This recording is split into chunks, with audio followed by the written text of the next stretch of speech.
Yo, what's good? What's good? It's your boy, the one and only Paul Pickett, host of the Paul Pickett Podcast. We back.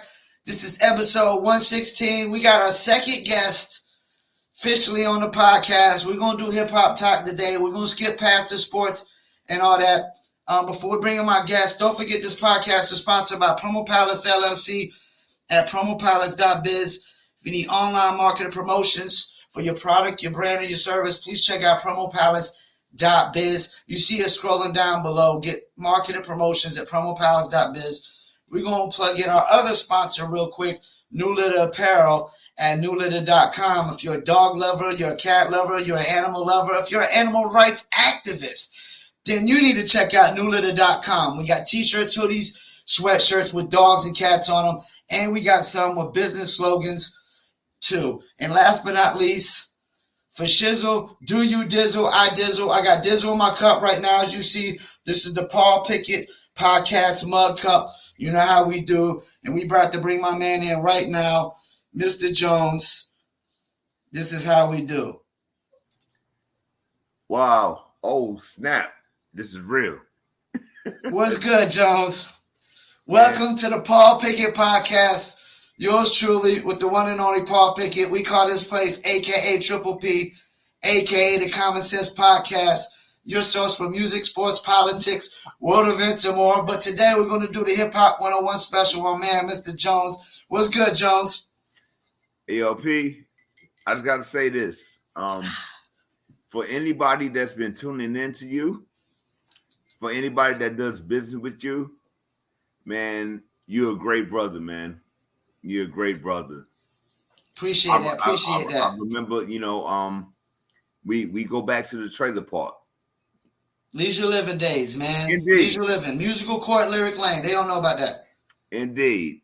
And it's not there no more. They took my street sign too, man. I'm mad about that. But you know what? But what remains is us. We remain. So I'm proud of what you're doing. I'm proud to be here, man. So what are you drinking on over there? Oh, I got the Ying Yang. Okay. Cheers. We got the Dizzle over here in the cup. You know what? On ice. I want to try the Dizzle. So we're gonna have a bottle for you. But I got the Ying Yang, Texas. Okay. But let's get into it, man. So Jones, why don't you tell our listeners who or what got you into hip hop? I mean, you started loving hip hop before you started rapping, right? Yeah. Okay, yeah. Well, who or what got you into hip hop? Damn, that's a great question. I heard Public Enemy. Okay. I heard Boogie Down Productions. Okay. And they made me want to rap. What were you listening to before those artists? Nobody really. Oh, no. Hold up. I was listening to my parents' music. Okay. So I was listening to Lakeside. I was listening to the Isley Brothers. I'm not familiar with Lakeside, but Isley Brothers, we know. I was listening to the Temptations. I was listening to my parents' music, Okay. And then one day I heard Run DMC out of nowhere. Is that who really like you would credit for really like probably making you love hip hop? Yeah. Like Run DMC did it, man. I mean, and, before Run DMC, I heard Grandmaster Flash in the Furious 5. But when I heard Run DMC, it was like You were sold. Yeah. I started trying to do it myself. I was like, I want to rhyme now. I want to do this. And then after Run DMC, that's when I heard Boogie Down Productions. That's when I heard Public Enemy. And it was like amazing to me, man. It's like if I think about it hard enough, I might drop tears. It was that great. It was that great, man. Yeah, for me, it was like I didn't really listen to my mom's music at first because she was an Elvis guy and I was a Michael Jackson guy. Okay, but Prince. you still have both. Yeah, both. I was really into Michael Jackson and Prince because of Thriller and the Prince movie. What was the Prince movie? Purple Rain. You know what? I was trying to answer your question as you asked it, but now I'm thinking about things that was in between. Like, sheesh. I remember when the video for Bad. Yeah. It was premiered on Entertainment Tonight. And so, you know, my dad's in the Army and he's somewhere. But it's like my mom and my mom's friend, they at the house and we watching Entertainment Tonight. And I'm a kid. I'm just running around, just doing kid shit. But man, when Entertainment Tonight said we're about to premiere the video for Michael Jackson Bad, man, I was right there in front of the TV. I was right there. I mean, for me, he was it, you know. He was it. Michael Jackson and then Prince is the number two. You know, because when I was in Panama, the only hip hop I really heard was LL Cool J, and it was kind of like you said, you heard Grandmaster Flash, and it really didn't win you over right away. No, when I heard Heavy D and the Boys, We Got Our Own Thing on like Pop Top 40 radio, it was that it was just something different than anything I was listening to, which rock and roll at the time, and Heavy D really won it over for me. He brought me into the hip hop world. Man, P, I can honestly say that I don't know if my mom and dad were into hip hop, but I can honestly say that I was in the car with my mom and that same song came on. We Got Our Own Thing, and my mom loved it. And I loved it. It's like we bonded. You know what I mean? It's like she's already my mother and I love her. But it's like, man, she heard that. She was like, we got our own thing. That Heavy D is the first, that's the first live show that I went to in my life. Do we agree we need artists like Heavy D that were really super clean artists to help bring these like non-hip hop fans into the hip hop world? I don't know about super clean. I mean, he was, you know what I mean? Like he was never shoot 'em up, bang, bang, and sell drugs. He was a very positive rapper. Yeah. To a sense. It was just really rhyming and dancing, man. It was just really nothing really negative about Heavy D too much. He was a positive brother, you know. Heavy D was, and I guess that's why I should say positive. More of these positive rappers to kind of to bring other non-hip hop fans into the hip hop world. Because maybe everybody couldn't relate to just the street music or the gangster rap or whatever. You know what's crazy is we relate to everything. We relate to streets. We relate to drugs. But at that age, I couldn't relate to streets. So there's no way. I don't think street artists was really gonna help me really cross over from listening to Def Leppard and Motley Crue one day to straight. I mean, I left Def Leppard and Motley Crue behind and all that, Guns N' Roses, and went straight hip hop. You know what? But when you dropped them off, I picked them up. Yeah. Oh, like this shit is pretty good. Well, I wasn't really listening to those cats because it was like they had maybe one good song and I bought the album.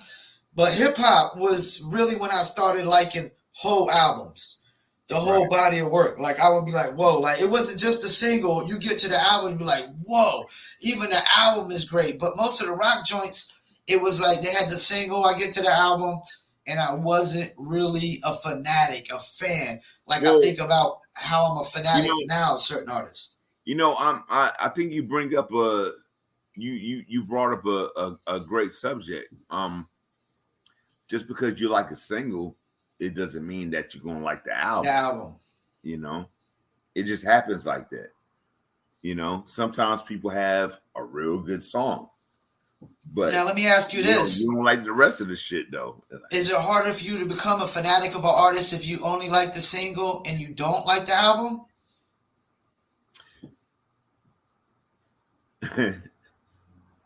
If you only really like one song out of the whole body of work, does it make it harder to become a fanatic, wouldn't you say? I think it's still there, but you just you could be a fanatic of that song maybe, but yeah, that's what I'm saying. But as the artist, would you really be a fanatic of that artist based off of one song? I think it makes things harder. Like, I think you really got to have that body of work to become a full fanatic. I'll put it like this. Rob Bass and DJ Easy Rock. I love It Takes Two. Best number one hit, like one hit wonder of all time to me. But when you get to the album, it's not. Yeah. So you're really a fanatic of that song, but you're not really a fanatic of Rob Bass per se. But I still love Rob Bass. Yeah, no, you still got love for him because you love that song. But after you're not necessarily buying the shirt, the hat, and the album. So on that album they had It Takes Two. It Takes Two. Number one single. And then they did the other song. Takes Two to Make the Thing Go Right. Oh, then they had Joy and Pain. But after those two songs, it's like you finally get the album. It's like it wasn't like when I heard Boogie Down Productions, I was like, oh, I like this song, Dun, dun, dun, dun, dun. Dun, dun, dun, dun. Dun, dun. You know what I'm saying? DJ Ice is down with us, man. But when I picked up the album, it was probably even better records on the album than that, right? The album. That makes you even more a fanatic and more loving of the artist when you even get even better records. When I heard Eric B and Rakim, I heard I Ain't No Joke. But then I bought the album and I was like, oh shit, they got a whole lot more. Would you say he's probably one of the top guys of being the closest to rhyming perfection? You talking about Rakim? Rakim. You know what? Due to the COVID era, Rakim and Eric B. Eric B and Rakim is one of the last shows that I saw, before COVID. And that shit was great. It was great, man. Like, Rakim is Rakim. He was way before his time, right? He's advanced. He's really advanced. He was more advanced than anybody really around that time, would you say? You know what? I mean, KRS-One. Maybe KRS-One, okay. KRS-One, Chuck D. Cool G Rap, maybe? Cool G Rap. Big Daddy Kane. Yeah, they're all good. But it's not a ton of guys, right? It's just like a handful of guys that's really like. But Rakim is different. He's different. Like, KRS-One is my favorite. Chuck D is my favorite. But man, I'd be a damn fool to say that, Rakim ain't hitting on nothing. No, Rakim is different. Rakim is just, I came through the door. I said it before. Like, this dude was talking shit in what, 87, 86, 86, 87, 88, and it still stands. It still stands. I came through the door. I said it before. It's Rakim is different, man. He's I got my list in my head, but Rakim might be the best, man. I don't know. Rakim might be the best. This is what you all sit down to write. You might take it home, break it down and write. using pieces and bits of all my hip hop hits, add some more to yours. Like, man, this dude, man, like, why you He had no like flaws, this? right? He really had no flaws, right? And it's 1987, Paul. Like, why you rhyming like this? Why you doing, man? Cass yesterday was like, yes, y'all, we rhyme, y'all. It's Mr. Jones and Paul, y'all, and we going to kick the rhyme, do it all night. Everybody, put your hands up, all right? And this dude come out like, like just killing it, man. You know, so he was like the Michael Jordan of his time, then, right? What do you say? Yes, yeah. You know what? I never thought about it like that, but I'm sorry, I'm yelling, man. I need to calm down. Nah, you good. You good. You good. But Rakim, you know, I never thought about it like that, but Rakim is Jordan. He's Jordan. Rakim is the dude that was like dunking like this. So was Nas like LeBron? With an angle. He was like, ah. Does that make like Nas like LeBron? Man, no, you know what? Nas could be LeBron, but Nas is Kobe. He's Kobe? Yeah. Yeah, that's a good. I like that. Nas is Kobe. Yeah. Nas. No, you're right, because we always compare Nas to Rakim. Like he was baby Rakim. Yeah. But he was just Nas, and he was really kind of the Jordan like of his era. I mean, he was way before his time, right? And what, 94? Yeah, and I'm glad you said that, because you know, people are going to be compared to people until the end of time. But man, Kobe ruled the 90s, man. Kobe ruled the 90s. And he ruled the 2000s. Kobe, and that's Nas, right? I mean, Nas ruled the 90s. Nas ruled. Yo, I remember I was going back to high school once again, man. Class of 94. My senior year, man. You know what? My sophomore year, 93. Late 93. And I heard halftime. That's what happened. I heard halftime. Man, halftime is, that shit is so great, man. I can't believe that me and Nas are almost the same age. Like, I wanted to rap like that. But how old is Nas? I'm 45, so Nas got to be like 46, 47. Okay. But man, I heard halftime off the Zebrahead soundtrack, and I was like, "Yo!" And then after halftime, that's when it ain't hard to tell. You said Zebrahead soundtrack. What is that? A movie? Yeah, Zebrahead. I don't know that I've seen that one. Yeah, Zebrahead. Zebrahead is a movie. So that's when you first heard Nas. Yeah, that's when I first heard Nas. I first heard Nas on the Live at the Barbecue. Okay. Yeah. Large Professor. Large Pro. Yeah. What's the name of the group? Damn, I feel bad. Main Source. Thank you. But man, I heard that cat on the Zebrahead soundtrack. I was like, man, this dude is, some people just got it, Yeah. It's like, I respect you as an MC. Appreciate it. Yeah, no, no doubt, man. I respect you as an MC. You're great. But man, I heard Nas on that Zebrahead soundtrack, and I was like, man, I was trying to bite that shit. I was trying to do that shit too. I'm like, all right. And then it's like that. It's like that.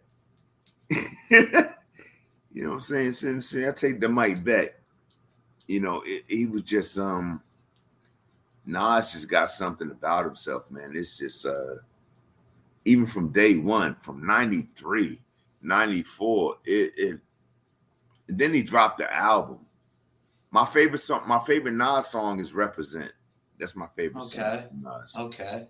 because he's on a all time. That's your favorite song all time, or just for that album? my favorite song for that album. But if I gotta think about it, For me, it's Rewind. oh wow, that's later. That's It's just I think it's the most complex song I've ever heard in my entire life. Where he raps the story backwards. Jungle rolls it, puts the weed back in the gar. The weed goes back in the jar. I mean, it was just so crazy. It's like, I just think about how long would he have to take. I mean, he had to do the Jordan Lucas approach to that, where he had to come up with the story first. He had to script out the story, and then you had to write the rhyme based around the story, because that's how Jordan Lucas would do his videos. He'd come up with the script, like, this is what the video is going to be about, like this storyline.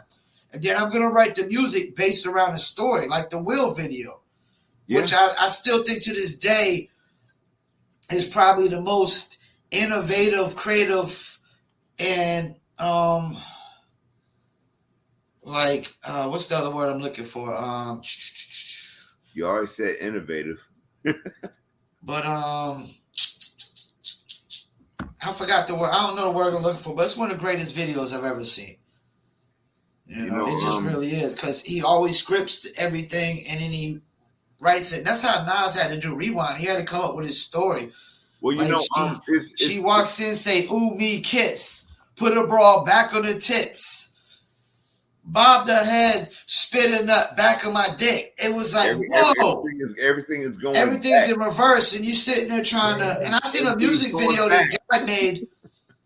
It's unofficial, but this guy made a music video to it, and it just gives you better perception of like how great this song is. You know, like and how complex it is. You know what's wild is that when we talk about hip hop, we gotta talk about New York. Always. There's no talking about hip hop and not talking about New York. New York is the Mecca. And man, when I heard that Nas song, it made me think about Organized Confusion. Organized Confusion, man, they did a song already about the gun. But Organized Confusion has Queens, they have Queens ties as well. One of the on Pharoah Monch's first album, he has a song called Queens. But I'm looking for the song right now. But I mean, Queens, you know what? Hip hop is just I appreciate it, man. Hip hop is the reason I got friends that are white, friends that are Puerto Rican, friends that are Panamanian, friends that are from the Congo. It's ridiculous. And we're all friends because we enjoy hearing some good fucking rhymes and some good fucking beats. But my bad, man. Sorry if I'm drifting. No, you're good. Now, tell me this. Am I crazy for having Mobb Deep Infamous as my number one album of all time? No, you're not. That's actually an album that took me time. I had to take time. Like, it took me like 4 or 5 years. And I know some people gonna hate on me. They're gonna be like, but no, what do you mean took you time? My friends were into it, but I was just into something else. And then when I listened to the album, it's like I recognize Havoc's power as a producer. Thanks to Large Professor. That's what I'm saying. Queens, New York, man, these motherfuckers are crazy. And I recognize P as a lyricist. Like he don't pull no punches. He don't try to do anything that he don't do the shit that you want him to say. He's going to say what he got to say. If it works, it works. Well, he was literally the best rapper in the game when he dropped that Alchemist album, wasn't he? Well, before the that, HNIC, when he would drop HNIC, he was the best dude in the game that year, right? Was that Alchemist? Yeah. Oh, I never checked the credits. Man, when that HNIC came out, I mean, I throw a TV at you crazy. I'm like, yo, like this dude is like, like, yo, this is an MC right here. He ain't no group member. He's not the way I was seeing it. Because I was seeing it different. Like, two dudes rapping. That's how I was looking at it. I wasn't no fan. And then it's like everything started sinking in, man. Like Shook Ones sank in. I'm old enough. I was at the club, and Shook Ones is a club jam. They had one of the best club albums ever for hood music. Boy, man. Like you could play that shit from beginning to end in the club, and it's like, yeah. And that's the thing for a cat that wasn't super grimy and super hood. I don't know why I've been attracted to that, but Mobb Deep is I just felt like the production was perfect. Every beat went with every single beat, even the Q-tip beats, the other producers producing. Everything went so perfect. If you're talking about a record, an album that came straight from Queens, they even had production from Q-tip. Like, word for word, hooks, the beats, temperatures rising. I mean, I just loved it, man. I felt like there was no flaw in that album whatsoever. I feel like there's no flaw in the album. And we're going to do a first time on this podcast. Fire in the hole. Joe Rogan does it. I'm doing it. Oh, snap. Hold on. I might just join you. Joe Rogan does it. I'm doing it. Yes, the podcast is still going to YouTube, Rumble, Facebook, Instagram, Spotify, all that. Of course, you ain't going to be able to see me smoking on Spotify or Apple, but it's all good. You can see me on YouTube, Facebook, Rumble, and Instagram smoking while we got Mr. Jones on the Paul Pickett podcast, the Hip Hop 101 Talk. If anybody got time, man, holla at your uncle. Spotify. Holla at your uncle. Check out Holla at your uncle. Where's Holla at your uncle at? Let us know. Where can we listen? Yeah, Spotify, Apple Music, or just go to Google and type in Holla at your uncle. And you see that? Follow on Spotify below. We just popped it up. Holla at your uncle. Thank you. Follow on Apple Music.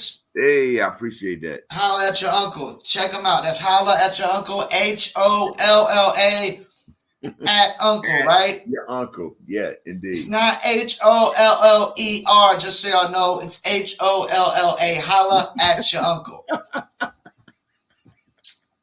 It's not holler. It's holla. It's not holla. It's holla. Gotcha. Holla, holla. Like Ja Rule said, holla, holla. Let's talk about that real quick. Let's talk about that real quick. Hold on. Can I get 1 second? Let me get 1 second. Go ahead. I'm a bounce, but I'm coming right back. Just all right. It's good. We're gonna plug in real quick. Mr. Jones will be right back. Don't forget the audio version of our podcast goes to Spotify, Apple, Amazon, Deezer, TuneIn, Slacker, Stitcher, iHeartRadio, Player FM, and much more. Don't forget this podcast is sponsored by Promo Palace LLC at promopalace.biz. If you need online marketing promotions for your music, your product, your brand, and your service, please check out promopalace.biz. If you're a dog lover, you're a cat lover, animal lover, animal rights activist, even if you hate dogs and cats, take your butt to New Litter Apparel at newlitter.com. Check us out. We got t-shirts and hoodies. We got some that ain't dog and cat based with, slogans and sayings like work smarter, not harder, don't watch us work, money never sleeps, Paul Masson Golden Age t-shirt, and much more. Last but not least, let me throw up a flyer. I got to shout out DizzleBrand.com. It's what I got in my cup right now with some V8 Splash. Dizzle Brand, just add ice. Step into the future. Do you dizzle? I dizzle for sure on the Paul Pickett podcast. Cheers. Indeed. So Jones is back. All right, man. Ja Rule, man. Like, have you ever seen anything like this before where a cat literally runs radio for a whole year and a cat comes in and takes one swing at him and knocks his career out the box? That did happen. Here's my thing. I've never been a Ja Rule fan. I've never bought an album. Okay. I never. Me neither. Man, he's came to Fayetteville. He's came to Raleigh. He's been to Green. He's been all over North Carolina. And I prefer early Ja Rule, like when he was with Blunt Recordings and the little harder stuff. I just never been a fan. Yeah. Well, you know, Mike Geronimo kind of brought him out. Man. And along with DMX and Jay-Z at the same time, pretty much on the same song. Mike Geronimo, man, that's another conversation. But you know, Master IC is still one of my favorite songs ever. But I mean, like, this cat's whole fan base literally turned on him. I mean, you dominated radio for a year, top 10 radio hit, like all year long, song after song after song. But check this out.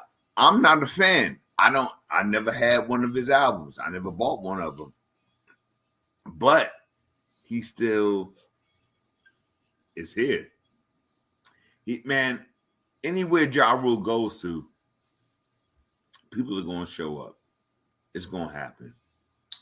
But why do you think people saddle with 50 so much? Because it wasn't like Ja Rule was a punk.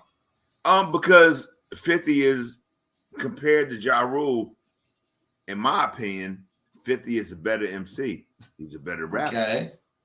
You know, and he makes, we all know, we know Curtis. Curtis makes things pop. Shout out to Curtis. Clickety clank, clickety clank. The money goes into my piggy bank. And like 50 Cent got some shit with him, man. Like he do some real MC shit. Ja Rule is different. Ja Rule got hits for a lifetime, man. It's a rap. He's good. You know, Ja Rule can pop up with Jennifer Lopez at any time. That's amazing. Even though I'm not a fan of his music, I don't care for his albums. But that shit. Is 50 Cent one of the most controversial rappers? Is he like, would you say him and Pac are probably two of the most controversial rappers ever? Because he came into this game with that How to Rob an Industry N-word song. Yeah, he did. How to Rob an Industry N-word song. And he was talking about cats out the gate, man. I mean, he was a holding back out the gate. Man, this cat, 50 Cent came out on a mixtape talking about stealing rings from RZA. I'm like, what? You don't touch nobody from Wu-Tang. Yeah, Wu-Tang was like, the crew you didn't really mess with. Yeah. And they still probably aren't. Man, cats are friends. You know, and that's the biggest thing about life. I wasn't trying to do this, but man, look, man, people got beef. People say, you know, hey, I don't like him for some certain reason. I don't like him for some certain reason. But man, when you get down to the real nitty-gritty of life, you gotta make peace. And that's what happens. Now, as far as Ja Rule and 50, I don't know. You know? I mean, didn't KRS-One almost kind of do PM? Who was he battled? Man, he didn't even battle him, man. Who was it that he came up on stage and tried to called out back in the days? It was PM Dawn. And he kind of killed his career, right? He didn't kinda nothing. He crushed it. He pushed the dude off stage. He did. That's what I didn't know that's what happened. Yeah. But PM Dawn never really popped after that, right? No. PM Dawn was still good. I thought so. I thought he had a little. They were still good, man. A tad little run. And the jury is still out on this, you know. So we ain't really seen nobody kill a career like this before. No, never, man. Never, man. And it might not never happen ever again, right? No, I can't say that. It might. It depends on who wants to go after somebody, and do you have enough juice? You know, it's like so you brought up KRS-One and PM Dawn. Man, PM Dawn was peaceful, but they, PM Dawn said something in an interview, and KRS-One didn't like it. And what did he say? I really don't know, man. I'd have to look it up. I can look it up right now. But KRS-One didn't like it, and PM Dawn was in New York. Boogie Down Productions is from New York, and they're there, and they kicked that brother off the stage. And it's crazy. Ja Rule. I like to call artists by their real name. So Jeffrey was in New York, and Curtis was in New York, and Curtis was like, "Yeah, I'm going to fuck with this motherfucker. I'm gonna do it." It's wild, man. And it's like, and it's crazy because I rhyme too. You rhyme. We done battle people. People done, people will find you at the gas station, the grocery store. They'll find you. They'll just see you. They'll be like, "Oh, there he go. Let's get it in." But man, to the level that these cats did it is wild, man. Let me ask you this, something that people always wonder about. How relevant would Pac or Big be today? And who do you think would have, do you think Pac would have been more pushing to the acting and Big would have still been the one really dominate on the music tip more? Oh, that's damn, Paul. That's a great question. Because a lot of people always just act like Pac and Big would just be able to make it in this day and age, but there's not a lot of artists from their time that are really relevant nowadays on a mainstream scale. In my opinion, they would be dominant. Both of them? Yeah, both Musically? Yeah. Okay. Do you think one would be more dominant than the other? I have my opinions on that. I mean, well, somebody's going to be number one. Somebody's going to be number two. I have my opinions that Biggie would have been able to fit more with the times because he was already willing to do more commercial stuff anyways. But when it comes to Pac, and unpopular opinion that I got to say, it's unpopular, but I wasn't a Tupac fan. Okay. But then I heard. And anything have to do with this choice of production sometimes? Because Pac wasn't the greatest. No. It was. Of always putting the hottest beats on the albums all the time. For me, it was his subject matter. His subject matter. Man, why you gotta talk about this shit all the time? Like what? Specific? Like what? Like just the struggle and shit? He always talking about dying. Dying. Okay, yeah. Death around the corner. I'm thinking about living. He like, he got a song.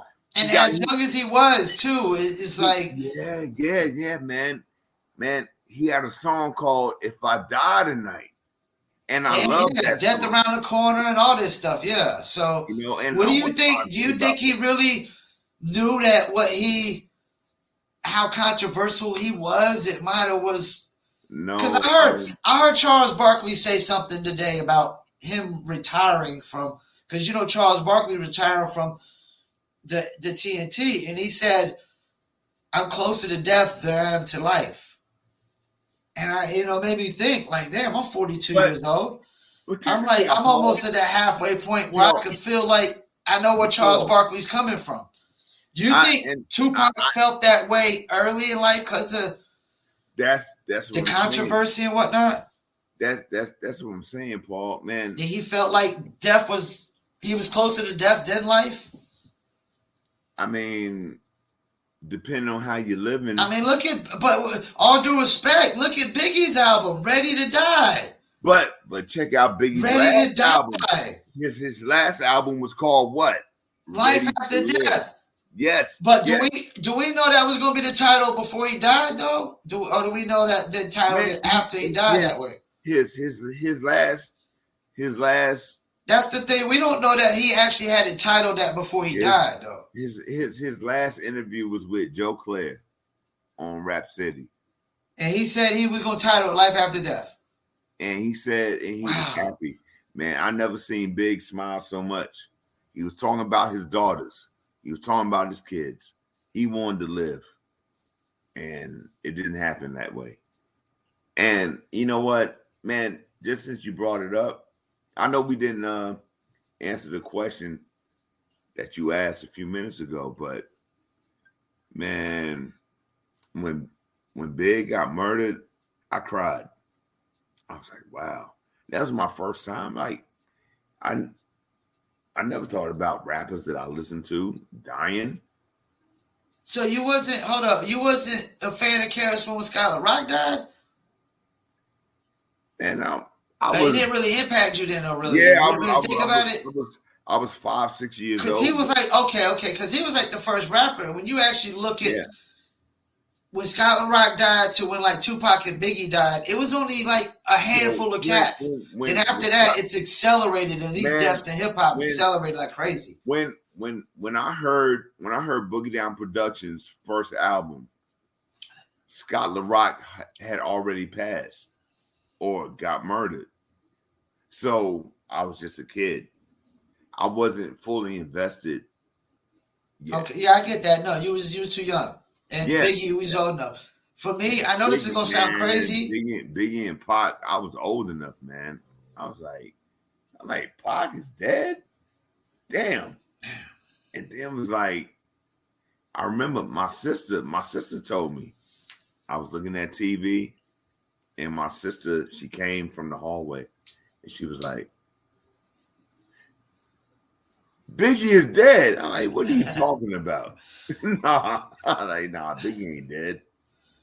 And I turned to MTV, Channel 31 at the time. It was like, I know this ain't got nothing to do with hip hop, but I think in my lifetime, there's one person's death that really kind of stuck with me a little bit more than most, and that was Kobe Bryant. And what was crazy about it is he was my least favorite basketball player of all time when he was alive. He really was. What? Yeah, I felt like he was very selfish and didn't make people around him better. And I really, but the reason it impacted me was Kobe's we're like months apart in age, man.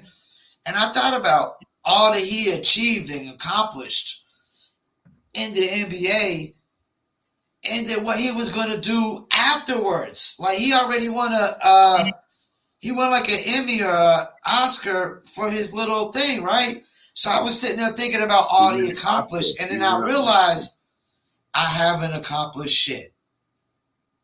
I haven't really accomplished shit in life, because this guy's gone, the way he died, all that he fucking accomplished, and how much more he was going to accomplish.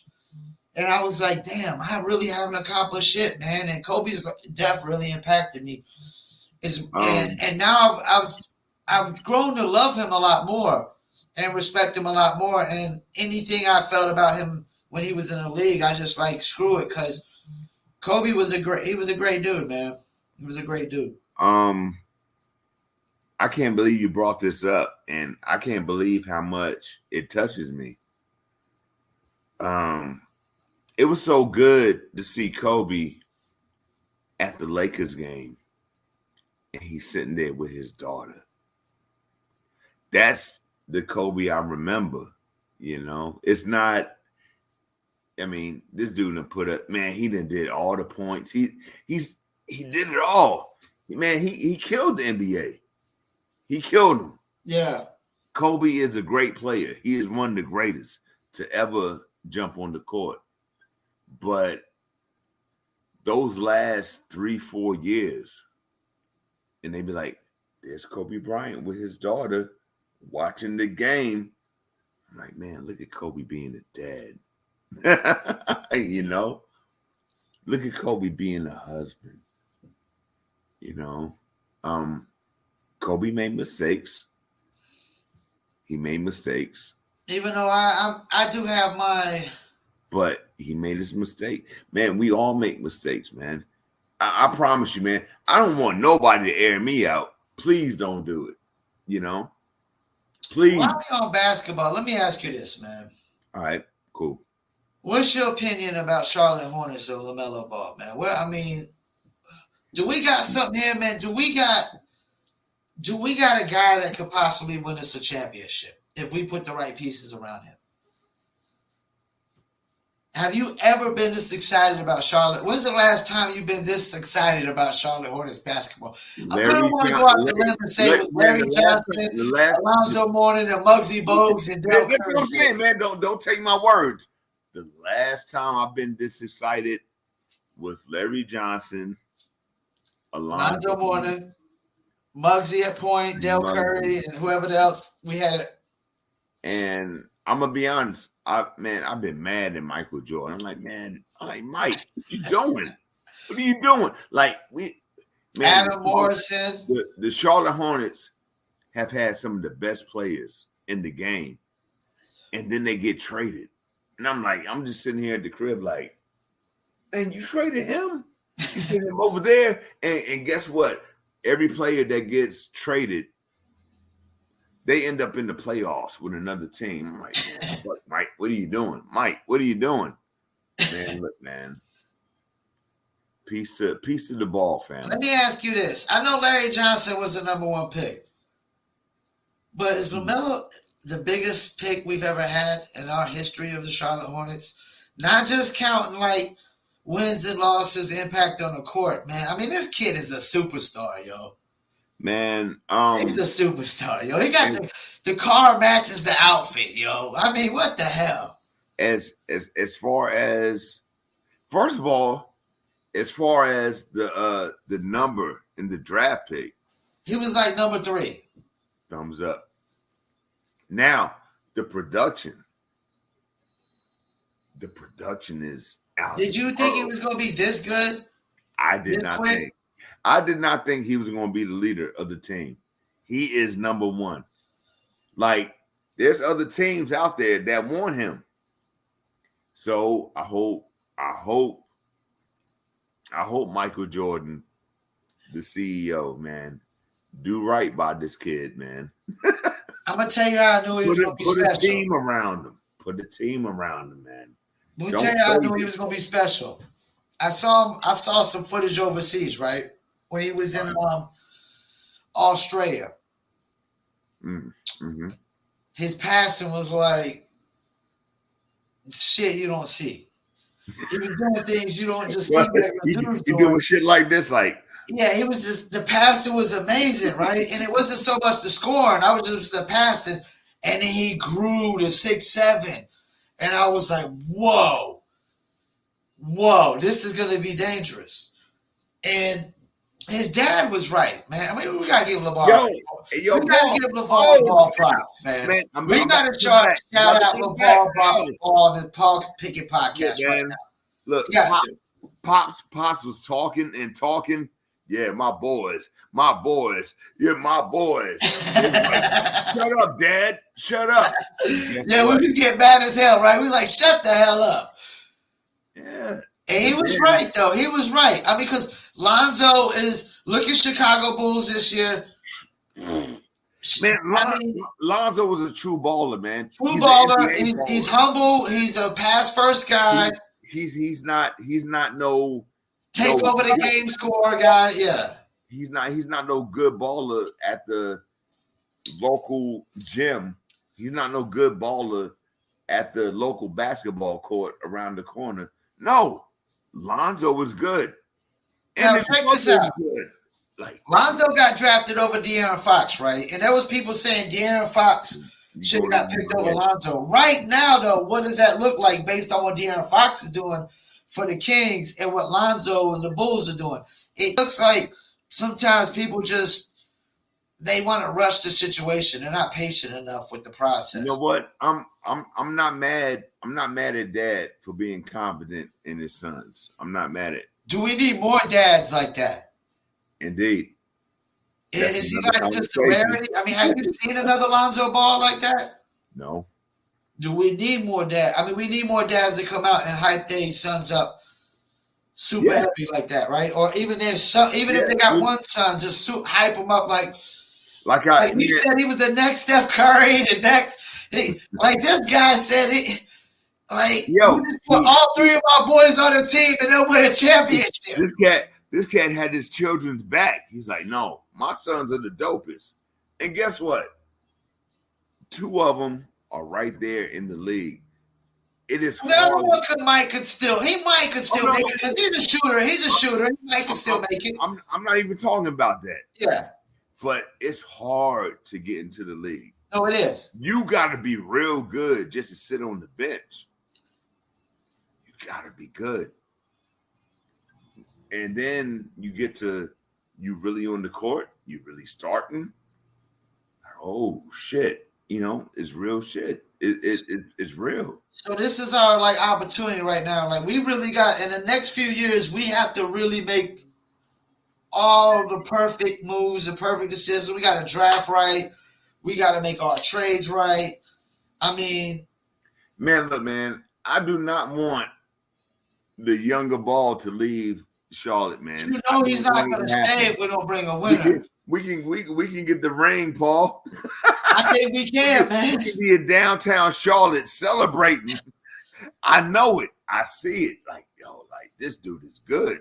He's good. And you know what's crazy? A lot of people were like, Anthony Edwards should have got Rookie of the Year last year because Melo got hurt. But when you really look at Anthony Edwards has got Karl Anthony Towns and D'Angelo Russell, and they're in the same position as the Hornets. I mean, what are we talking about here? LaMelo has got Terry Rozier and young Miles Bridges and not a lot around him. But this other guy's got Karl Anthony Towns. Anthony Edwards is good, man, but we got to pump the brakes on how much how good he is compared to LaMelo when it comes to the win and loss column. Man, I gotta say this. LaMelo was special. He could be in Charlotte. He could be in Portland. He could be in Utah. He's still going to be. He's going wherever he goes. He's going to do what he does. And I'm glad it's here. I'm so glad it's here. And I want to apologize to LaMelo Ball right now. I should have bought my LaMelo Ball jersey. I deeply apologize. I'm truly sorry. I'm going to get it. But this week, I got to get me a LaMelo Ball jersey. I got to show true support as a true fanatic of LaMelo Ball, man. I'm a LaMelo Ball fanatic now, man. I mean, I've never been as excited for Charlotte Hornets basketball. I don't know how other people feel, but it feels so good to have Charlotte, to have North Carolina, man. We in the mix. We're relevant.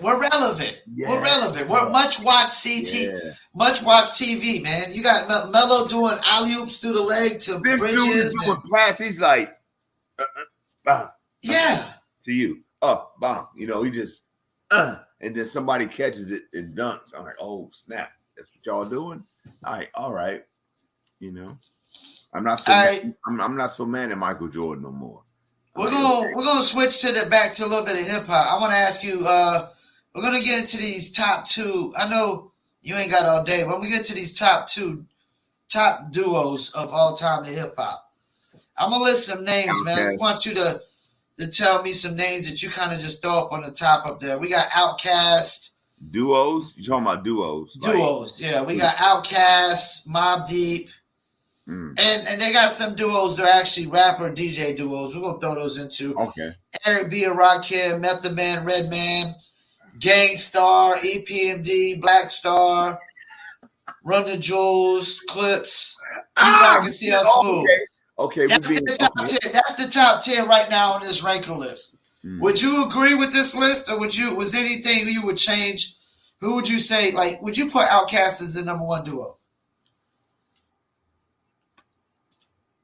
Yes. And why would you say that? Because and I agree. Because and because of the time that we're dealing with. This is real time right now. They were dope, right? They could spit. Big Boy, Andre, production from Organized Noise. Sheesh. And their sounds changed, right? Every time, like the first album, they were quick to reinvent themselves. Like they had the playlistic music. My only, I would actually put Outkast number 2. Okay. Because Run DMC.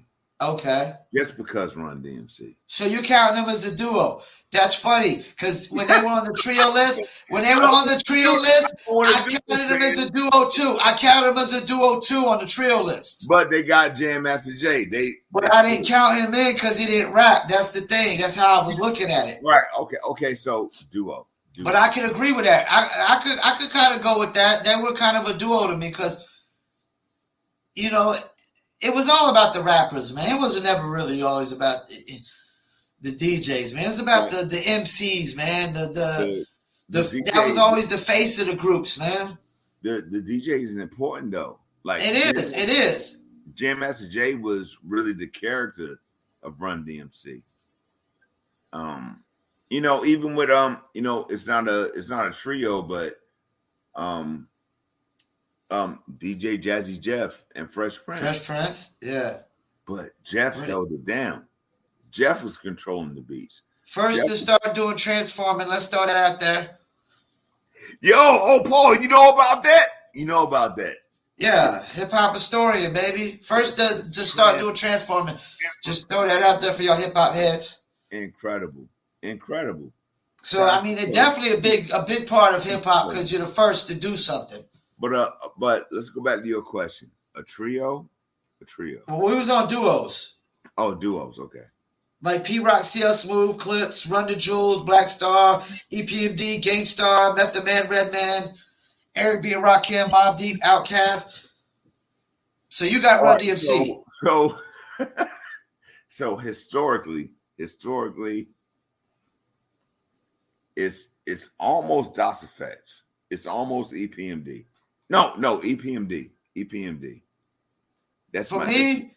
Out of this list I'm looking at, even though Mobb Deep is like my number one album of all time, if I have to say my best duo out of all these cats right here, I gotta go with Gangstar. You know what? I gotta go with Gangstar. I'm going with you. There's a lot of people. I know there's some people, friends of mine, that weren't big on Guru because they didn't feel like he was. No. Guru is one of the dopest MCs of all time, man. Like, this is the thing. Guru made a great point about it's music. A long way to go when you don't know where you're going. You don't know where you're going when you're lost. It's mostly the voice that gets you up. It's mostly the voice that makes you buck. A lot of rapper got flavor and some got skills, but if you ain't got the voice, then you need to chill. Yeah. If you ain't got a dope voice, man, what are we talking about here, man? You sound like shit. So, he had a great voice. He had dope lyrics. Like Gangstar over EPMD? Like, that's crazy. It don't sound right. It sounds right, but it don't sound right. It's tough. EPMD is, Eric Sermon and Paris Smith, they're the illest, man. They're the illest. But I feel like their best album was when they got back together. No. Back in business. You know what's crazy about that? Is that they weren't fucking with each other for a while. And they apparently still got back with each one other. robbed the other. Apparently one robbed the other. Man, that's none of our business. Well, we gotta throw it out there just so people know. All of our business is their first 4 albums, which is incredible. They did You Got to Chill. And then they came back with damn, what's the name of the song? I was late to the EPMD party. I didn't really find out about them till crossover. Man, that's a great time to find out about them. ready to rock. Ready to read. Yeah. Let's get up, let's get down. Roll with the hardcore funk, the hardcore sound. Let's get with this macadocious funk material. So deadly. Scratch. I mean, like, that's when and as soon as I heard the song, I was like, oh, gotta run to the flea market, go to the bootleg guy. See, they got the cassette. Sorry, EPMD. I didn't know no better. I was a kid. Nah, man. EPMD. And it wasn't like there was a tape store close by for me to walk to. EPMD is everything. I can't tell MOP I buy bootlegs, though. They big baseball bats up on me. I'm trying Much love to MOP. Shouts out. But yeah, man. I'm trying to think of the second single. Oh, shit. That shit. That, man. Come on, Jones. Do you think? I honestly think Clips is way too high. You know what? On this list. They got Clips over Pete Rock and CL Smooth, and I couldn't do that any day of the week. Well, depending on where you were born, you might choose the Clips over Pete Rock and CL Smooth. I don't know, man. Pete Rock and CL Smooth had two of the best debut singles I've ever heard of any artist in my entire life. You know, one of my favorite songs is "Straighten It Out." I love that song. That was even better than the first one. That's what was crazy. That never happened back then. You had trouble. They reminisce over you, my God. And that shit was. I love that. I love that song. Yeah. But straighten it out. Oh yeah, the beat was so dope. I mean, it was doper than the first, and that never happened back then. And it was always the first single was the best, not the second. And then check this out. You have a evolution of hip hop with the producer, the DJ doing their own thing. It's like now you got Pete Rock doing a remix for Public Enemy. Now you got Pete Rock doing a remix for House of Pain. It's like, yo, like, yeah, he really is dope. He really is. No, Pete Rock was really dope. I mean, he did the album with Smith & Wesson, and it sounded like a Smith & Wesson album, yo. Right. It really did. Like, that's the thing about Pete Rock. He's not like Premier. You can't really just listen to a Pete Rock beat and automatically like, oh, that's Pete Rock. Pete Rock did his own album and had multiple artists on there. Oh yeah, what was it? The Soul Survivors? Was that what it's called? Yeah, Soul Survivors. He had crazy features on that. He had everybody from Inspector Deck. And it was like some of the randomest features you could think of, man. And they was with it. They was like, oh yeah. That's what was great about cats like Pete Rock, Tony Touch, DJ Clue. They would throw these random features together that wasn't necessarily going to happen on their own. Dudes that wasn't necessarily going to reach out to each other. But Tony Touch, like, I want this cat on a song, and he was making it happen. Yeah. Or Sway and Tech. Yo. When they had the Eminem, the RZA, the Tech Nine, Exhibit, Chino XL, and KRS One. I want to say KRS One was on that too. Now you're talking about like Stretch and Bobbito. Stretch and Bobbito, they had everybody too. You know, they had Wu-Tang, they had hieroglyphics. They had the West Coast locked down. Sheesh, man, look. We are an hour into this Paul Pickett podcast. I know Jones got some things to do. We ain't gonna keep him up all the time. Man, I want to say this though. What was your take on the Super Bowl? Super Bowl, man. First time having a whole hip hop show in the Super Bowl. What was your take? Did you like the show? What are you talking about? The Super Bowl show. What was your take on the halftime show? You didn't see it? Man, I saw the whole thing. You didn't like it? I loved it. I loved it too. I loved it. Was it long overdue? Yeah. I thought so too. Yeah, it was long overdue because Dr. Dre has a lot. Man, Dr. Dre is forever. So he's in every decade. He's in every year. Yeah. But Dr. Dre locked down the fucking 90s. locked it down. Like he was there in the 80s and he was making it happen in WA and all that shit. But the 90s, man, they should have been had Dre there. He produced all the biggest albums in hip hop for the 90s. Man, Paul, it wasn't even just hip hop albums. It was R&B. Man, this dude got #1 songs with Mary J. Blige. And everybody knows it. You know, Mary J. Do you know the first rapper to rap in the Super Bowl? No, I don't. It's Nelly. And all due respect, Nelly sold 10 million. He sold 10 million. No. I'm about to close off my camera, man. He sold 10 million, right? On the first album. But they mixed them in with pop. And then you had like Nicki Minaj and you had Missy Elliott. Missy Elliott should have been before either one of them, I thought. Definitely before Nicki Minaj. So that was the only hip-hop artist you've ever had. Is Nicki Minaj, Missy Elliott, and Nelly. So this is the first all hip-hop show. Hold on. Nelly rocked the Super Bowl? Yeah, he was the first rapper in the Super Bowl. It was him and a couple pop artists, though, I think. I'm not a Nelly fan, man.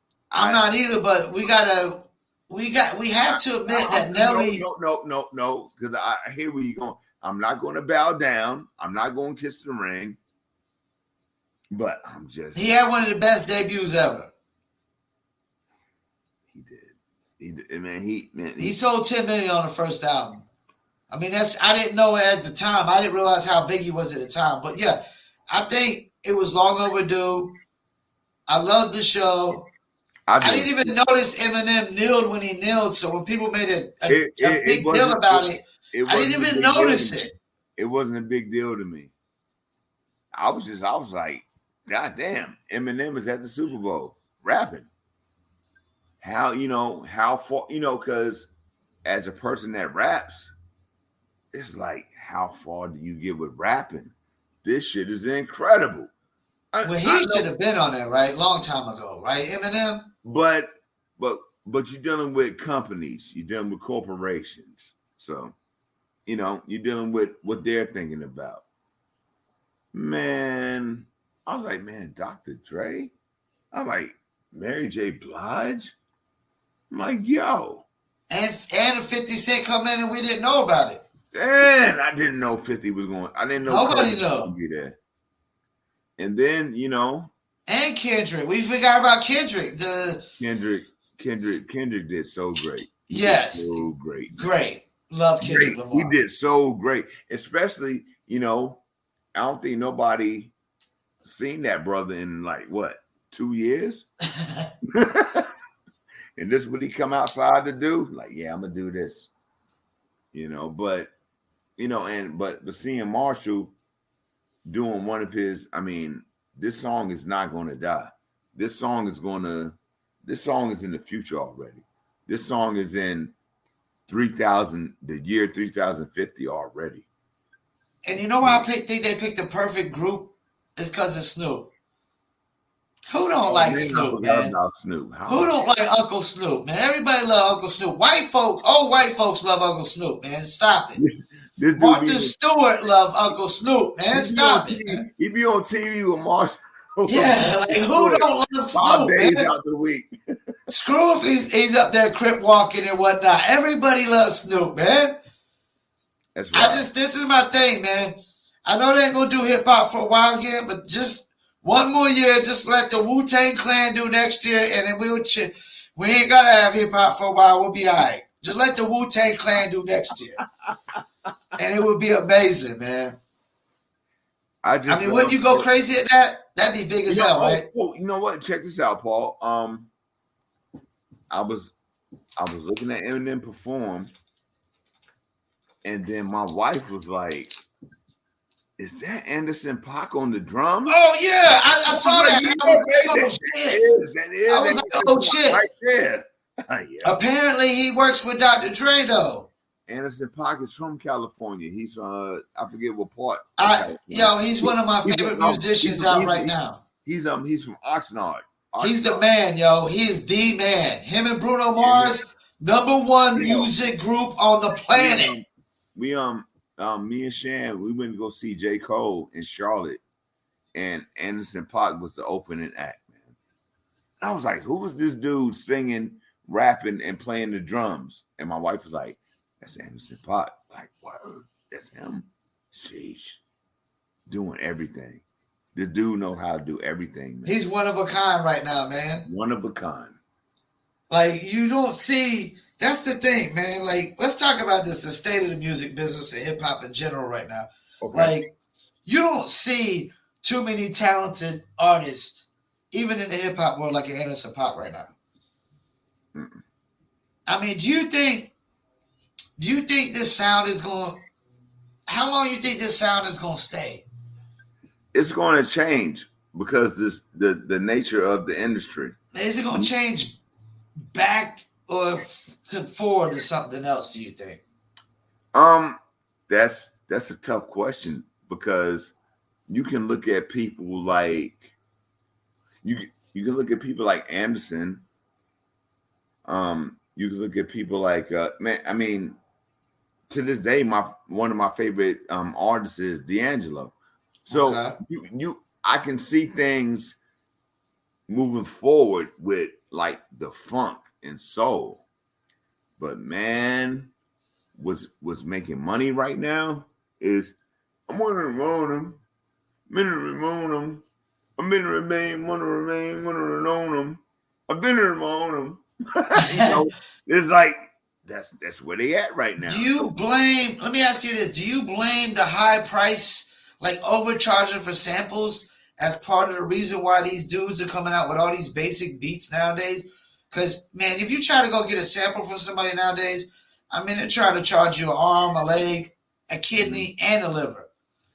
Sometimes, man. It's like it makes no sense for you to pay for get sample music and pay for it when it's so expensive. But I'm not there. I'm not there. But I believe that if you sample and you do a business transaction to sample, I don't think it's that hard. I look at the other side, like it's so easy, man. It's like catching, like, I want a Ram, I want the Lambo. I got the Lambo, then I got the Lambo. My girl name should you mean the Rambo. You know, it's like, nah, man. I'm like, I think cats are being lazy, man. Cats are being lazy. You can sample, you can you can produce a beat sounding like something without sampling, but you still got to give credit. So I think cats are being lazy, man. That's my opinion. Dudes ain't just accepting credit no more, because even a cat like French Montana explained he had to pay $500,000 to clear a sample, and the label wouldn't kick in no money. It's like nobody does that. Nobody pays that much money to clear a sample. He knew it was a hit. He knew it was a hit, so he paid. And you know what? I believe that. I believe that. Like, that's a lot of money to clear a sample. $500,000. But it's crazy. It's like if I'm from a rap group in 1994, and anybody in 2022 wants to sample and pay me, what's the fucking problem? You know? The problem is they get greedy. And then the person says, well, damn, I can't afford a sample, so I ain't going to sample you. And that's why you got all these Fruity Loop basic beats going on, because nobody uses samples because they're too expensive. So then what happens on the back end from the cats that really wanted that sample, but you said no? So what are they going to do? Just go to a different beat. I'm in a man, I live in a mansion. I'm in a mansion. I'm in a mansion. Like, goddamn. If I hear, man, it's wild, man. I hear cats doing the same song every fucking day. It's wild. It's like, do you know why? Do you know why Lil Wayne is number one? Why? because he don't make songs like these other motherfuckers. He don't do it. These cats like, I live in a mansion. I'm in a mansion. And Lil Wayne just come out. He just like, boom, ring the bell, boom, boom, ring the bell, boom, ring the bell, someone ring the bell.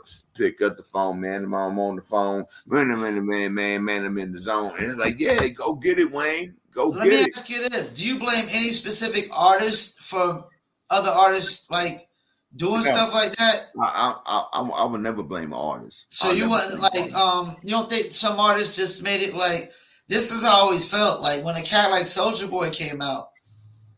So any and everybody probably thought they could rap. And no disrespect to Soulja Boy because he's a genius. He's a smart young dude. Yeah. But his rhyming ability was really even terrible back then. And when you hear dudes like hearing that, it's like any and everybody thinks they can almost do it because it lowers the standards of how good you really got to be. Because that's the thing. Talent doesn't dictate this industry like the 90s. In the 90s, it was always looking for the next new DOS effects, or Lords of Underground, new original sound, somebody with some unique voice, spit bars, talent. Nowadays, it's not that.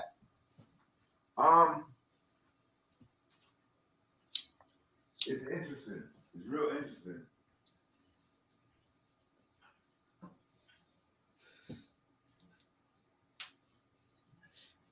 Jones stepped off for a second. He's coming back. Let me go ahead and plug in some sponsors. Promo Palace LLC at promopalace.biz.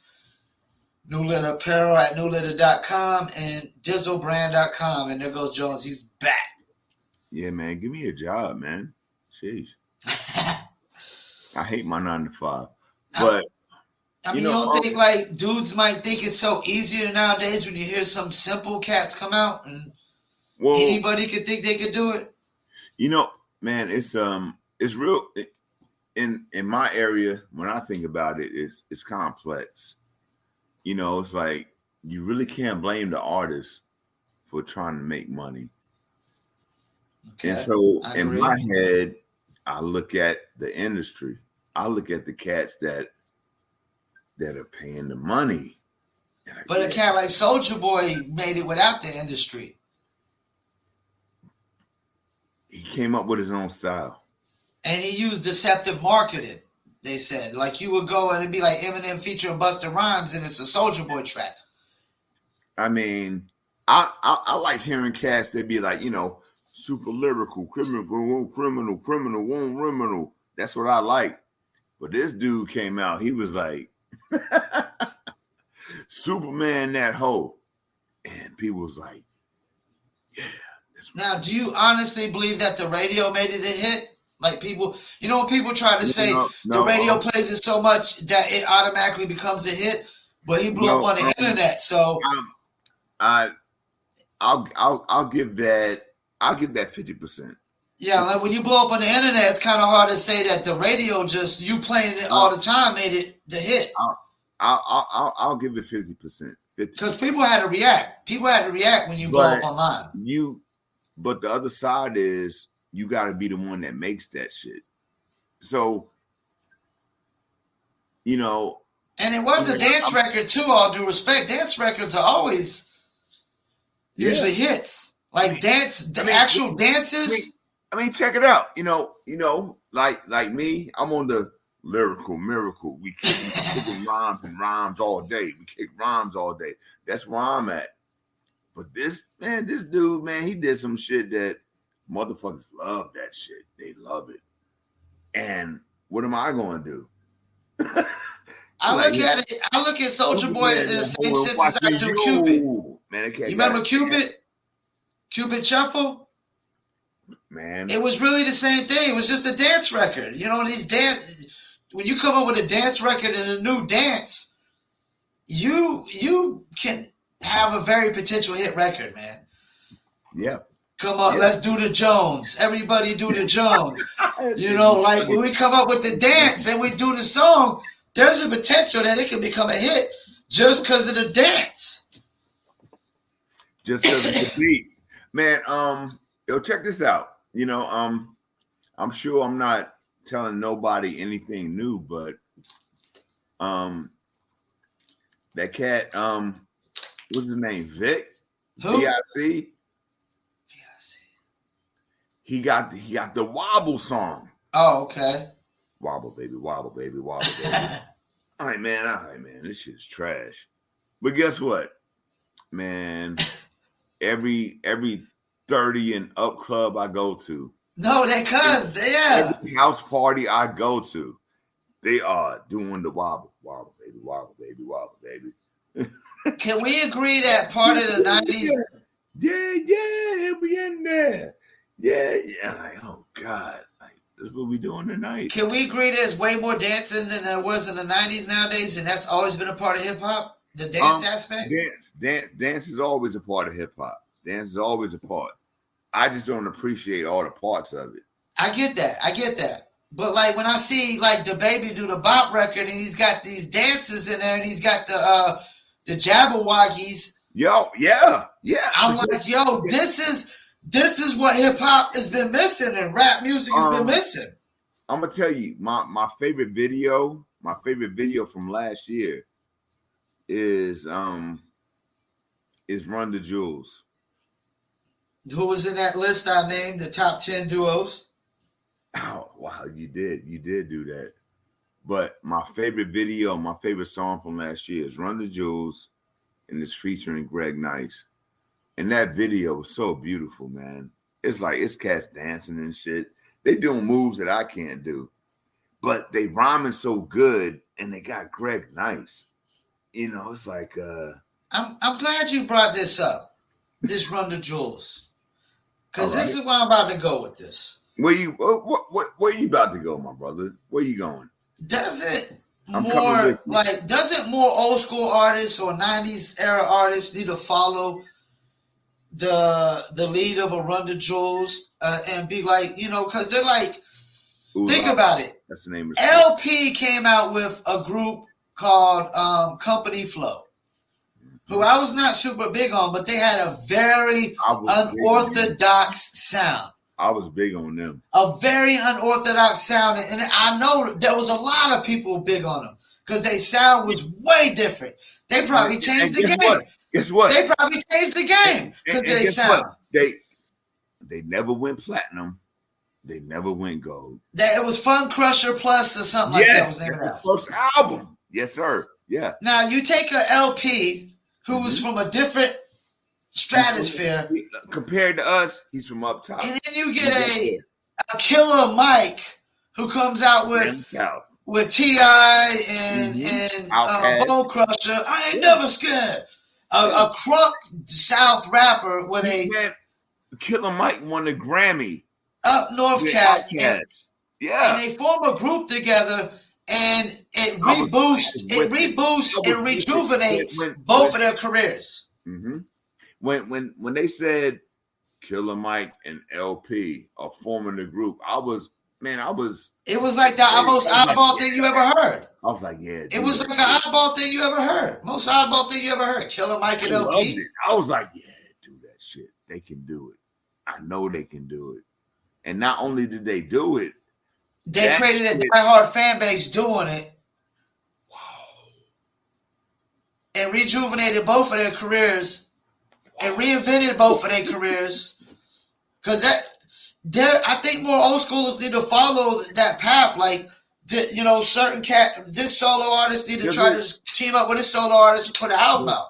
Does it have to be old school or just... How about less relevant artists? Less relevant artists. I got you. You know, you had Cool G Rap do an album with Necro. You know, you need to see more things like that. Yeah. Like, most definitely. Like, let me give you an example. Let's see. One of my favorite albums from last year is Pete Rock and Camp Low. Okay. See, that's another stuff like that. Yeah, like the Pete Rock and at Tiffany's. Yeah. Like what we're seeing now, the Pete Rock, or we just seen the Havoc and Styles P. You need to see more of those things. Yeah, we did. Yeah. We need to see more of those things, and these cats just teaming up together because they got to realize when they're just on their own, their fan base is only but so big at this point. But I think the same thing for younger artists. For cats that are 17, 18, 20, 25. No, we can say that with young artists too. Yeah, like Chris Brown did an album with Joyner Lucas. Chris Brown, I'm not a real big Chris Brown supporter, but for Joyner Lucas, that's a big deal. And I know Chris Brown wanted to do an album with me. I'm like, yeah, let's do it. I can tell from interviews, one of Chris Brown's mentors is Tank. Okay. And Tank is older than Chris Brown. Yeah. Tank is like probably damn near my age. But, when he fucks with Chris, he's like, yeah, sing this or do this like this. It's like Jermaine Dupri. Usher dropped two of his biggest albums working with Jermaine Dupri. Jermaine Dupri is older than him. Yeah. Big brother. And, it's just amazing how things go. Like, I'm gonna just throw some off the wall shit out there. Like, if you just hear like, see an Exhibit drop an album, what are you thinking? That should be crazy. Yeah, it'd be crazy. You know what I'm saying? You hear like Inspector Deck and like, let's see. Let me see an Exhibit. Like, goddamn, I'll go to work early for that. Like, you hear Inspector Deck and Fat Joe dropping an album. I mean, like, you get what I'm saying? Like these cats that just some off the wall shit. It's like one of my favorite duos right now. Shit, one of my favorite duos is Czarface. And Czarface is esoteric. It's Esoteric from Boston and Inspector Deck, and they call themselves Czarface. They even got a song with DMC on it. Like, they did a whole album with Doom on it. Like, but it's like man, shit. A dude from Boston, a dude from, I don't know, New York, Staten Island, do a whole album together, and y'all decide to feature MF Doom. I just thought of another one. Real oddball when I first heard of it. Elder Sensei and Sadat X. Remember they did an album together. I love Elder Sensei. I love Sadat X. How is this gonna work? It's like, going this to shit work. don't even like, this is really oddball, but that's what we need to see more of. Like, but these cats, because I mean, a lot of these cats, they didn't capitalize. This is what I don't get. I dealt with a lot of these old schoolers during the MySpace days. They were there for the beginning of the internet wave. And a lot of them didn't capitalize, man. They just... I don't know what it was, if they just didn't see what it was going to be and didn't take it serious enough. But I remember hitting up Diamond D on MySpace and Sadat X's and Rampages, and they had the time to capitalize like a lot of these young cats, man. That's why I think they just need to work together more on a lot of random projects and stuff. Man, you know what, Paul? It's like I think about it with me on my end. It's like, I didn't know this, I didn't know this internet stuff would like be life. I didn't know. Nobody knew that. I didn't see it like that. So when people like, yeah, you need to get on this page. You need to do this. I'm like, man, what the fuck? Like, I know every phone number I need to call. I know where I need to go. I don't need no GPS. I didn't expect this shit to take over life. I feel what you're saying. I didn't expect that either, but this is the thing I started to realize when I first was on MySpace, and you send a message to Diamond D and he replies with a number. I realized this was some other shit. This shit was some other shit. And this was actually shrinking the world down more and more each day. The internet is such a small world. Like, anybody who does anything, makes any kind of money on the internet, knows everybody. everybody knows everybody on the internet. There's like everybody's popping, knows everybody's popping. Everybody making money knows everybody making money. And they're like freaking 10 cities over, 4 states over, 3. I mean, it shrinks it down so much. I mean, when I got Sadat X calling the house, you know, I got Diamond D replying with just a number. Like, I realized this was a different thing than everything I ever tried to do with music. You know, I had to adapt. But you were already, you were on it. You were on it like 4 or 5 years ago. Me, I was like, man, I ain't gotta do this. Actually, 10 years ago. 10 years ago. All right, that's the MySpace days. Yeah.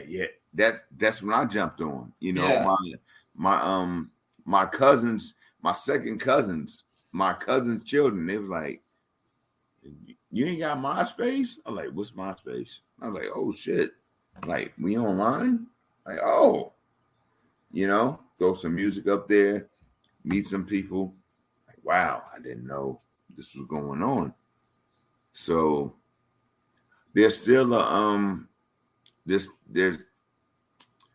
still some learning going on. There's always going to be learning on the internet because it's always changing and adapting. Like, there was just MySpace. We wasn't thinking about Twitter, Facebook, and Instagram and everything else. No, hell no. It was just MySpace, just that. And then after that, MySpace started fumbling out. You got Twitter popping up, Facebook, all these other platforms, and then it became where you can't just focus on just MySpace no more. You got to focus across the board at all of them, which was crazy, really, really crazy. You know, because you can't, like, when it was just MySpace, it was easier because it was just MySpace. Yeah, I mean that was my first time, you know. And you would literally hit up old school artists on MySpace and they would reply. But once you got a Twitter and a Facebook and an Instagram, they had to start paying people to damn keep track of them shits for them, man, because they couldn't. You can't keep track of them yourself. You can't read every post and follow back every person and comment, follow, you know, reply to every comment, every like. It's just too much, man. You know. But it's I don't. But I still don't think that's any excuse though, because no. They were there from day one. All the old schoolers were there just as much as the young cats who are capitalizing like crazy, man. And I think some of these old cats just think maybe the internet is just some kiddie stuff sometimes, you know, and they just don't understand the digital world is just really depending taking on where over. you come from in life, you're going to see it like that. You know, it's like, man, what? You know, all I need to do is call somebody on the phone. Yeah. No, like 10 years ago, we couldn't do this interview with this split screen on this video right now like we're doing, you know what I'm saying? I wouldn't be able to put all these designs up. I wouldn't be able to put myself right here, my logo, all this stuff 10 years ago. We didn't, none of this was, you know, and 10 years later, it's just. That's wild, man. When I first met you, it was phone number and address. That's what it was. Now people don't even really talk on the phone. They just text. And if you go to see somebody, you put it into the GPS. You know, like my favorite app out here in Raleigh is Waze. I love Waze. All right, well, we're about 1:30 in this, man. I got to pee, man, so we're going to cut this podcast short. Mr. Jones, you got anything you want to shout out? What you got, the shirt on there, the Holla Ya Uncle shirt? Yeah, I got that. Hold up. Can they buy that anywhere? Oh, I got of course. Where can they buy these shirts at? You can get this shirt and Holla Ya Uncle at the website. Or, is that hollayauncle.com? Yeah, no, Spotify, not yet. We're working on that. Okay. But Spotify, Apple Music, and Instagram is the best place to get. Okay, so y'all only Spotify and Apple Music right now and Instagram? Yeah. Okay, when we get off here, I'm going to definitely send you the audio booms. We got to get you on Amazon, Deezer, TuneIn, Slacker, Stitcher, iHeartRadio, Player FM, and much more like the Paul Pickett Podcast, man. I appreciate it. And I'm sorry my T-shirt is looking a little tight. But it's all good, man. We getting older and we getting bigger, man. I'm getting a gut, too. Like, I ain't skinny. I ain't no skinny mini over here myself, man. You know, this the Dizzle shirt. You can get this on DizzleBrand.com, of course. No, I'm trying to get the real Dizzle. We got the Dizzle hats. We're gonna have a bottle for you once you come into town, man. You know, you come back to the Vietnam, man. I'm coming back. I'm coming back home soon. Come back home. Be a true Vietnamese. Be a true Vietnamese and come back home to Vietnam and show some love. We are Vietnamese. Vietnamese, man. But I just want to let anybody that's watching, man.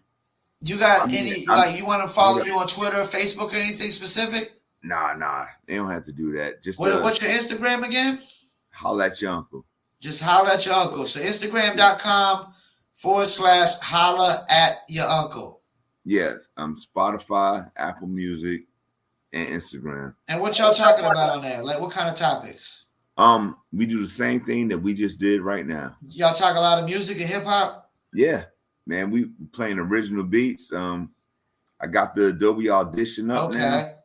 So it's like everything is original. So if you got beats, you know, send it. Are y'all playing? Oh, so y'all playing beats from other people, or just beats that one of y'all made? No, beats from other people. So people are sending y'all in original beats to play on your podcast. Correct. So y'all might want to email me. Correct. And I can send something out to my customers and my clients about how to email beats to y'all or whatnot. Do you got an email address you want to shout out on the podcast? You know what? I'm kind of scared of this, but sonofwest.jj. All right, send them your beats to sonofwest.jj@gmail.com. Gmail.com. And if they like the beats, they'll hit you back and they'll possibly play it on the Holla at Your Uncle playlist. Podcast. We'll play it in the background, man. And okay. So y'all just play it in the background and y'all just talk over it, basically. Okay. Yeah, we want stuff to talk over, but we want everything to be original. Everything original. Because I know how it is. I mean, I'm living it. I don't want to do my 9 to 5 every day. I don't. So if you got some good music, you got some good beats, you got some good rhymes, let's get this shit in, man. Because I'm not trying to do my 9 to 5 every day. That shit is trash. And we definitely going to start having more guests on here. Mr. Jones is allowed back anytime he wants to. Hey, I met Paul Masson in the trailer park. Y'all can't living days. Y'all don't know nothing about that. Believe the story, man. Y'all won't believe the story. The story is great. My brother, he really pulled himself up. It's not on me to give you the details, but my brother pulled himself up, man.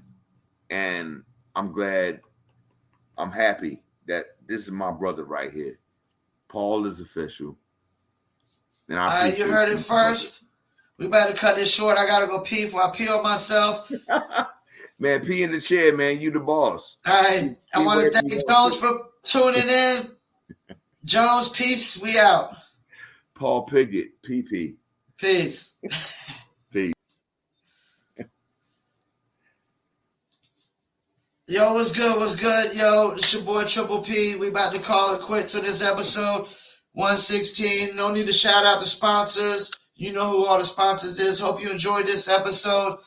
Gotta go for I pee on myself. Peace, and I'm out.